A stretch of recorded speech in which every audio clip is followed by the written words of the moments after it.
Cynthia came at me pretty hardcore. I mean, she used all those words that those toxic narcissistic abusers use.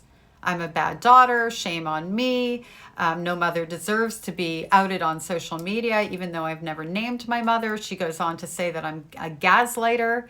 I don't know how talking about my experience surviving child abuse at the hands of my sociopath narcissist mother, my grandfather who was a pedophile, my grandmother who was an alcoholic, my narcissistic family system. I don't know how that makes me a gaslighter, but apparently if she says so, it must be true. That's the kind of person that she is.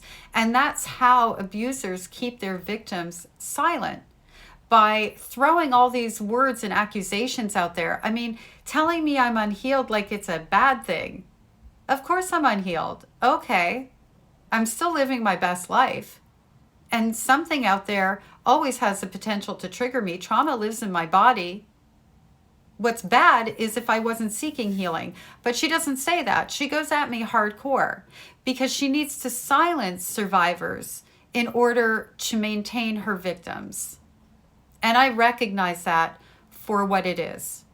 You are either somebody who is looking to heal and do better, or you're looking to support people who are healing and doing better, or you are a victimizer. You can't stand in both places at the same time.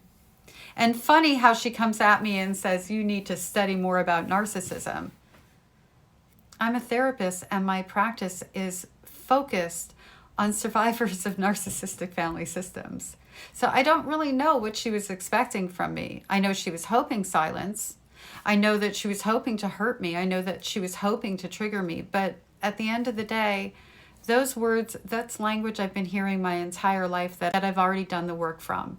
And if somebody out there does trigger me with something that they say, and it does happen on occasion, I don't look at that as being a negative. That isn't going to hurt my spirit. That's just something that reminds me that I need to take care of my spirit.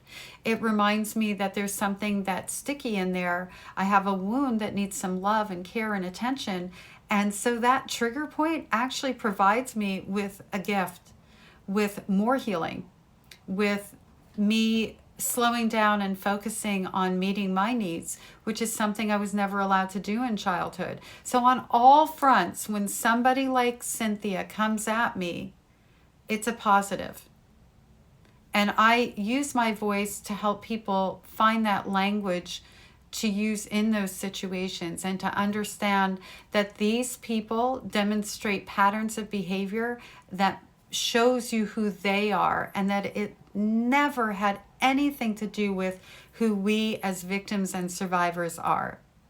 Amy, thank you for being here with me and sharing this journey with me. I appreciate you so much, and all my other sibling survivors out there, and the people out there who aren't sibling survivors, but you're here because you just want to give us love and support. I feel so incredibly blessed to be on the journey that I am. I love what I do. I love the fact that we're all healing together, and me sharing my stories and going into the archives of the things that I've been through has also been incredibly healing, because when we talk about it, we're able to process those traumas and make peace with them in a way that they no longer have a negative impact on our lives.